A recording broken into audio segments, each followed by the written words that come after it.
예, 이재명 대통령이 3박 6일간의 일본, 미국 순방을 마쳤습니다.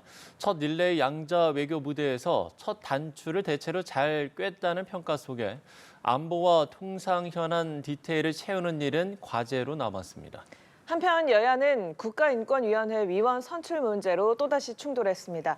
이와 관련한 내용 박창진 더불어민주당 상근 부대변인, 이창근 국민의힘 하나물 당협위원장 두 분과 이야기 나눠보겠습니다. 네, 두 분 어서 오십시오. 어서 오십시오. 네, 안녕하세요. 예. 반갑습니다. 자, 이재명 대통령이 3박 6일에 걸친 일본과 미국 순방 일정을 마치고 귀국길에 올랐습니다. 일단 두 분께 이번 한미 정상회담 어떻게 좀 평가하시는지 듣도록 하겠습니다. 먼저 부대변인께 질문 드리죠.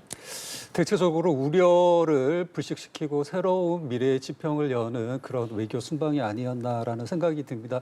잘 아시다시피 이번 순방을 코앞에 목전에 두고 트럼프 대통령이 SNS에 조금 우려가 섞인 말들을 올려놓는 일이 있었고, 이 과정에서 국내에서 특히 국민의힘이나 극우를 지지하고 있는 여전한 세력들이 마치 대단한 변수가 생긴 것처럼 얘기를 했지만 잘 준비해간 이재명 대통령의 외교 실력이 오히려 돋보이는 그런 자리가 됐고요.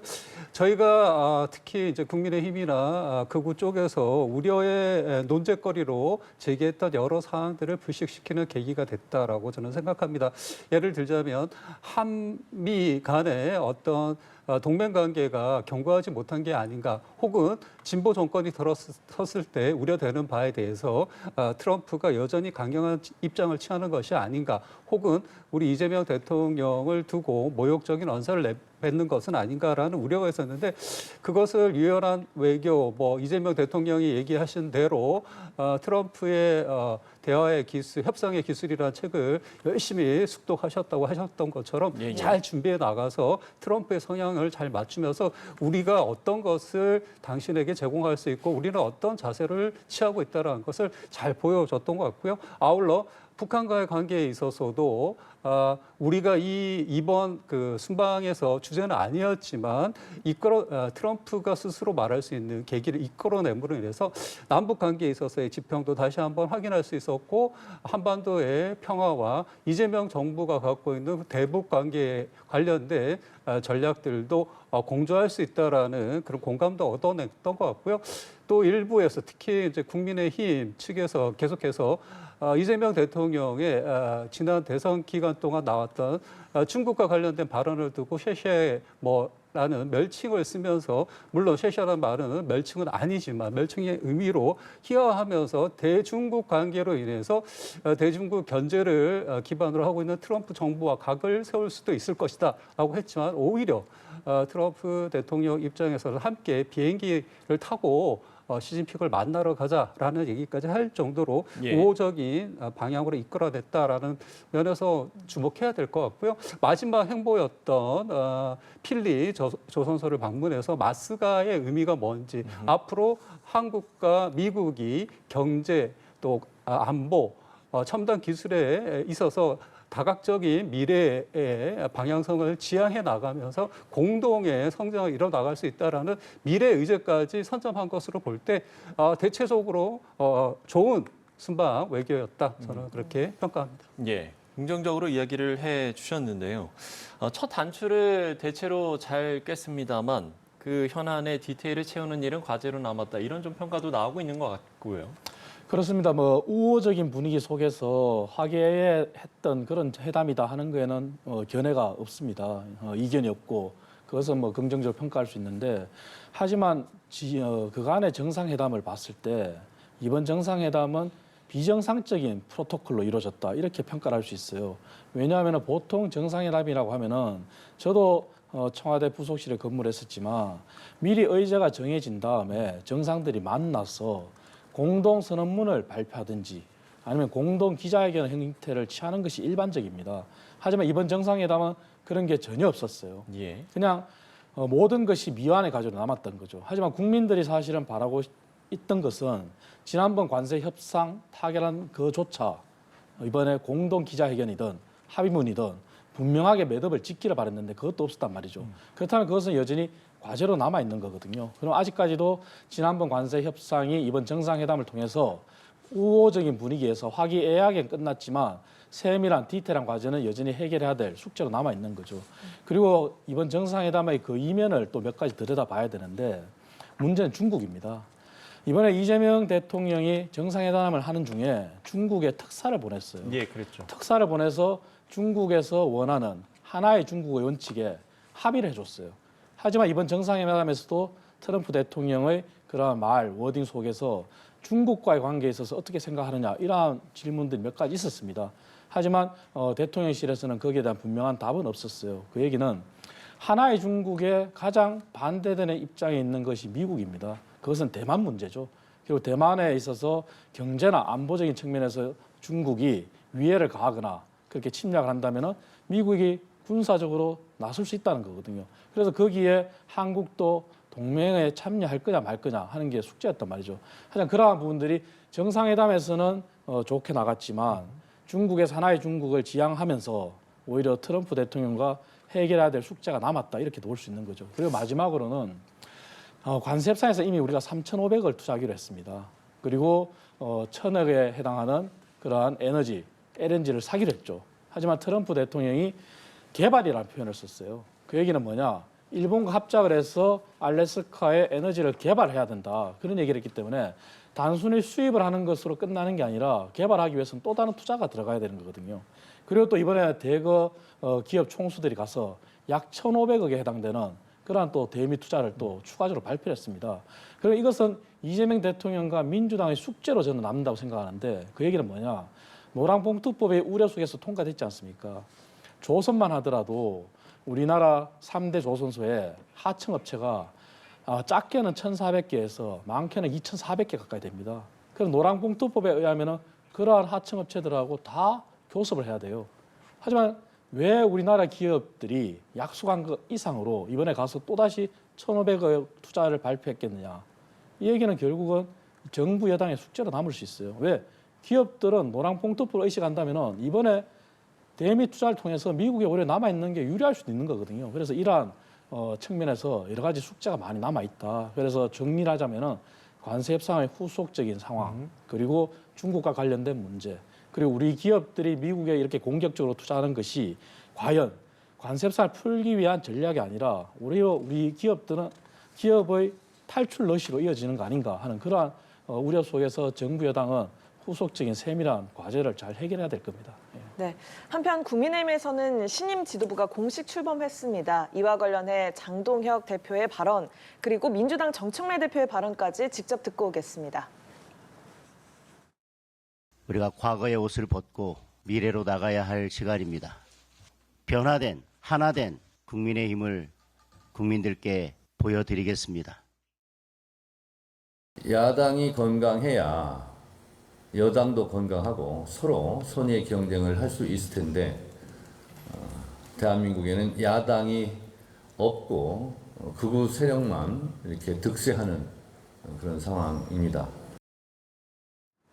네, 장동혁 대표는 취임 후 첫 최고위, 첫 일성에서 단합을 강조하면서 내부 분열은 안 된다라는 취지의 이야기를 했고요. 한편 민주당은 국민의힘 신인 지도부를 향해서 날선 비판을 내놨습니다. 각각의 발언 좀 어떻게 들으셨습니까?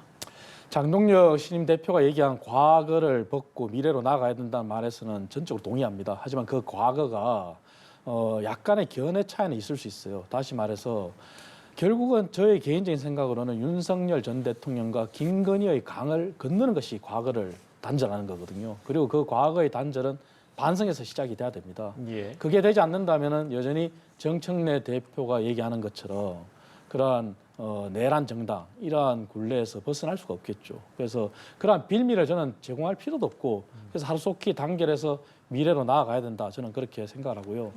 그리고 정청래 원내 대표의 얘기는 여전히 저는 동의할 수가 없는 것이 사람과는 악수하지만 사람이 아닌데 악수를 못한다. 그런 막말을 쏟아냈고 또 지금도 건강한 야당을 얘기하면서 여당은 건강하다 이렇게 얘기하거든요. 물론 야당이 정청래 대표가 보기에 아직 건강하지 못할 수도 있습니다. 하지만 저는 이렇게 되묻고 싶어요. 여당도 건강하냐? 여당은 오히려 지금 정부보다도 더 센 그립을 잡고 여당 내부에서도 더 센 목소리가 나오면서 여당 내의 건전한 우려의 목소리, 다시 말씀드려서 노랑봉투법과 관련된 거, 그리고 검찰개혁, 사법개혁과 관련된 그런 속도론을 주장하는 분들의 목소리가 묻히잖아요. 이런 부분도 결국 여당이 건강하다고 볼 수는 없거든요. 그래서 그러한 부분에 있어서 먼저 되돌아보시고, 그리고 지금은 이재명 대통령도 얘기한 것처럼 야당 신임 대표는 당원들에 의해서만 뽑힌 게 아닙니다. 국민들도 투표를 했거든요. 그렇다면은 투표에 선출된 야당 대표는 여당 대표가 너그러운 마음으로 이제 만나야죠.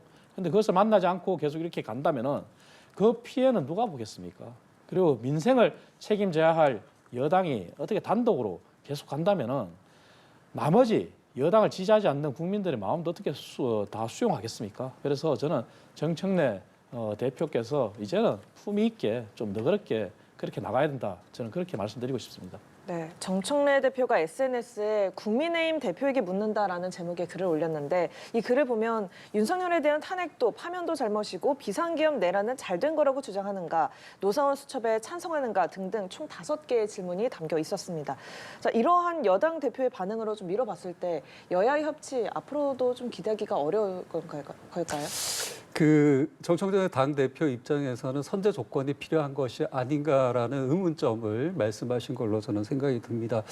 이번 물론 뭐 타당의 당대표 선출을 두고 제가 왈가불가할 수는 없지만 이번 국민의힘 장동혁 호의 출발을 두고 찬탄 반탄을 넘어서 찬길반길, 소위 말하는 비공식 라인이라고 할 수 있는 전환길이라는 아스팔트 구구 세력이 어쩌면 마치 교지자처럼 국민의힘 상층부에서 이런저런 그 지도를 하고 있는 결과물이 아닌가라는 얘기까지 나오고 있습니다. 그만큼 과거로 회귀하는 모습으로 비춰지고 있고 이것이 국민들의 지지율로 여실히 드러나고 있다. 이 점에서 아까 국민들의 투표로 의해서 당선된 당 대표라고 말씀하셨지만 제가 알기로는 이전에는 30%의 국민 여론조사가 있었는데 20%로 축소했고 아울러 대표 선거와 관련된 극단적인 행위들이 내부에서 많이 일어났던 걸로 알고 있습니다. 그만큼 한쪽에 치우친 세력들에 의해서 이 선거가 좌지우지됐다.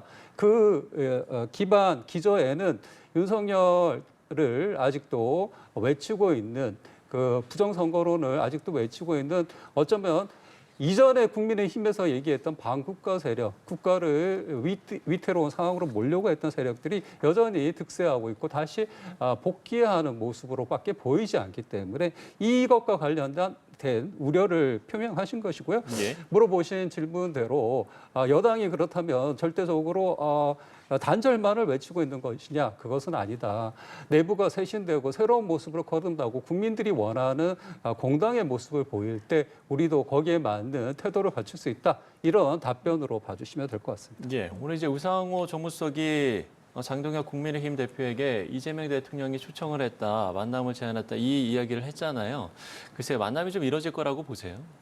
당연히 대통령님께서는 만나실 거라고 저는 생각합니다. 이전에 윤석열 전 대통령이 이재명 당대표를 범죄 혐의자라고 잠정적으로 규정하고 절대 만나지 않았던 것처럼 그것이 우리 국가의 어떤 비극적인 상황들을 연출했는지 잘 몸소 경험했던 이재명 대통령의 입장에서는 여야가 아무리 야당이 우리가 원하는 모습이 아니라고 하더라도 아까 우리 위원장님 말씀대로 그 또한 지지하는 국민들이 있기 때문에 그분들의 의견도 받아들여야 된다라는 입장에서 만나실 것이고 또 대화하실 것이고 또 이해를 구할 일들에 대해서는 일단 이해를 구하기 위한 노력들을 하실 거라고 봅니다. 예.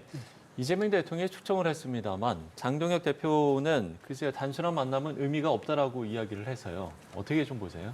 저는 장동혁 대표가 만나지 않는다면 오히려 비난의 화살은 장동혁 대표한테 갈 겁니다. 당연히 만나야 된다고 생각하고요. 예. 오히려 저는 이런 모습도 연출을 해줬으면 좋겠어요. 뭐냐면은 아까 말씀드린 대로 정청래 대표는 취임 일성으로 야당에 대한 공격을 멈추지 않고 있지 않습니까? 그리고 사람과 악수하는 거지 사람이 아닌데 어떻게 악수하느냐 이런 막말도 하고 있지 않습니까?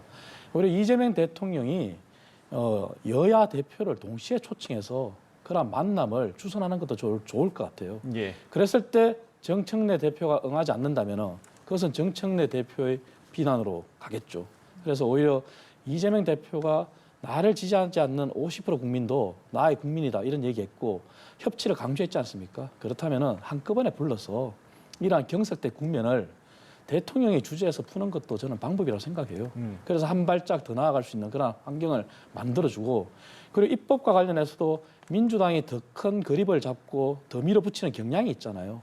대통령께서도 사법개혁, 검찰개혁, 언론개혁 부분도 속도론을 조정하라는 그러한 주문도 했었고 하지만 그런 부분이 지금 오히려 당 지도부에 의해서 더 세게 나가잖아요. 그래서 그간에 이렇게 밀어붙이는 법안들이 과연 민생에 도움이 되느냐 이러한 부분도 대통령 주재하에 서로 허심탄회하게 대화 나눈다면은 앞으로 여야가 서로 합의 못할 게 없지 않겠습니까? 상법도 그전에는 합의를 했지 않습니까? 그래서 대통령이 오히려 동시에 초청하는 모습을 연출해 주라. 그것이 더 대한민국 정치 발전에 도움이 될 수 있다. 저는 그런 말씀 드리고 싶어요. 예. 네. 한편 국민의힘이 야당 추천 몫으로 추천한 국가인권위원회 인권위원 선출이 민주당의 반대로 본회의에서 부결됐습니다. 이와 관련한 발언 듣고 오겠습니다. 민주당이 본인들의 뜻에 맞지 않는다고 사상 검열을 하고 바로 그것이 여러분들이 그토록 분노했던 독재의 인권위원회를 일명 안창호 사조직 윤어게인 집합소로 전락시키려는 국민의힘의 만행에 강력한 유감을 표합니다.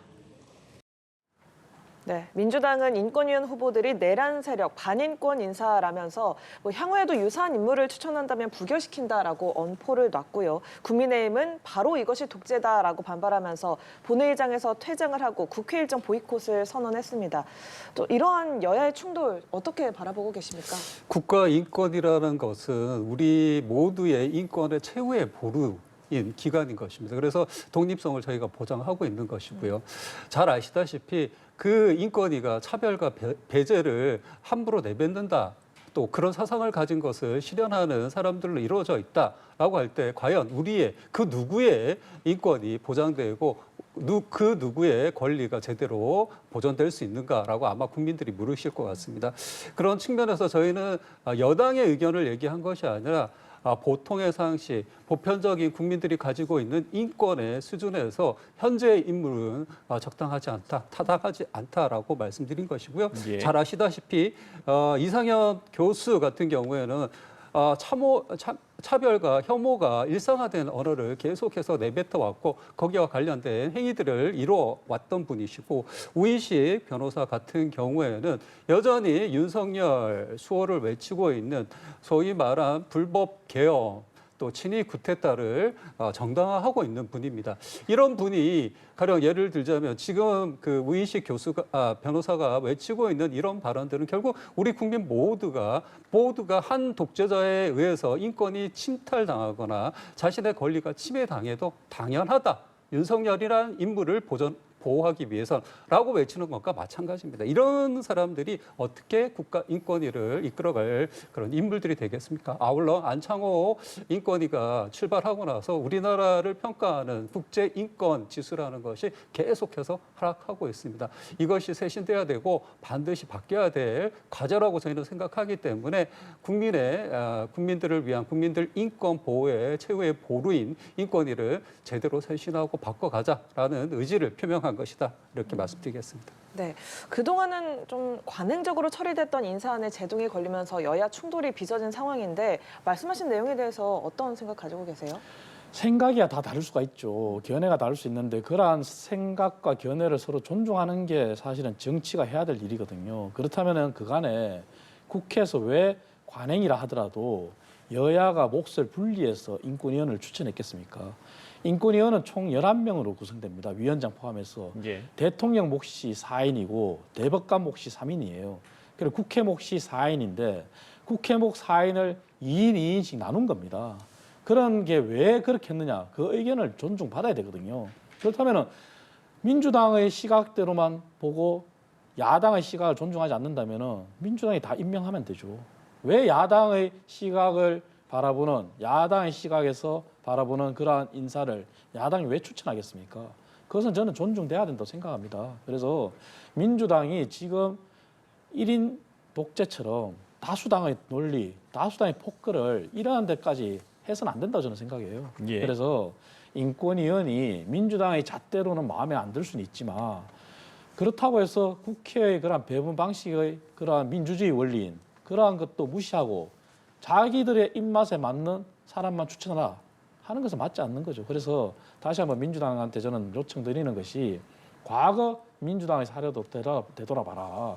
문재인 정부가 어땠는지 그렇게 저희는 말씀드리고 싶고요. 그래서 한 번쯤은 저희가 상임위원 추천에 대해서 철회한 적도 있어요. 예. 그리고 이번에 두 번째 추천한 거거든요. 그런데 앞으로도 본인의 시각에 맞지 않는다면 다 이렇게 부결시키겠다? 그렇다면 차라리 다 가져가는 게 맞죠. 저는 그런 말씀을 드리고 싶어요. 예, 알겠습니다. 자, 저희가 특검 이야기로 넘어가 보겠습니다. 내란 특검이 청구한 한덕수 전 국무총리에 대한 구속영장이 기각됐습니다. 법원은 다툴 여지가 있고 증거 인멸의 우려가 있다고 보기는 어렵다라고 이야기를 하면서 영장을 기각했는데 이 부분 그리고 앞으로 특검의 수사 어떻게 좀 진행이 될지 어떻게 전망하시겠습니까? 사실 한덕수 전 총리 같은 경우는 계엄 선포문과 관련해서 본인이 그간의 헌법재판소나 국회에서 한 말이 위정이 됐지 않습니까? 왜냐하면 CCTV를 통해서 계엄 선포문을 받는 장면이 포착이 됐고 그리고 본인이 4.5 계엄 선포문에 서명을 하고 그리고 그것이 문제될 것 같으니까 폐기하라 이런 게 다 드러나가지고 사실 구속이 될 거다 하는 것이 대부분의 시각이었어요.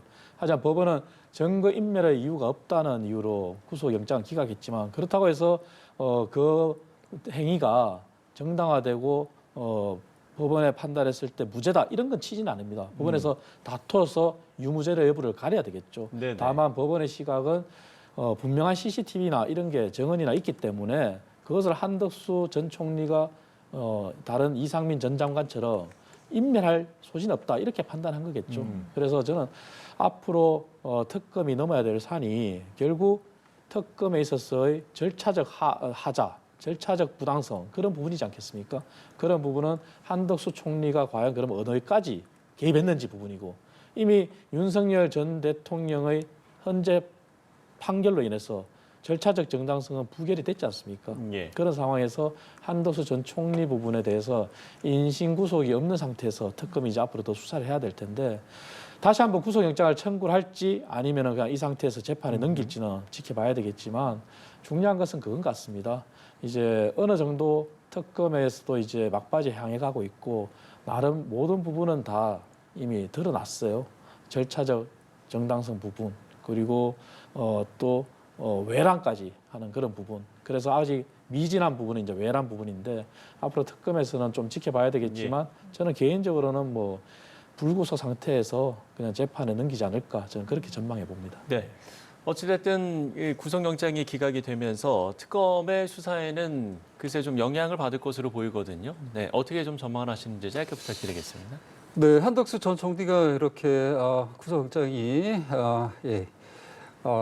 실현되지 않은 것은 네. 상당히 유감스럽게 생각하는 부분이고요. 그렇다고 해서 지금 말씀하신 것처럼 죄가 없는 것은 아니다라는 것이 확실한 것이고 특검이 미진한 부분이 있었다면 보강해서 두 번, 세 번이라도 구속영장을 청구할 수 있다라고 저는 생각하고 있고요. 아울러 어떤 일부 국민들 입장에서는 윤석열을 시간별까지 계산해서 구속 취소를 했던 사법부의 전행이 떠오를 수도 있다라는 생각이 듭니다. 그래서 물론 사법부의 판단을 존중하지만 혹여나 그런 우려가 없도록 사법부 또한 면밀하게 본인들의 이 구속 취소 영장 청구 기각에 대해서도 확실하게 국민들이 이해할 수 있는 설명을 내놔야 될 거라고 생각하고 있고요.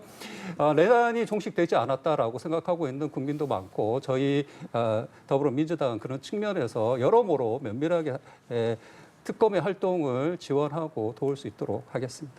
예, 알겠습니다. 오늘 이야기 여기까지 나누도록 하겠습니다. 지금까지 박창진 더불어민주당 상근 부대변인, 이창근 국민의힘 하나물 당협위원장 두 분과 함께했습니다. 오늘 말씀 고맙습니다. 감사합니다.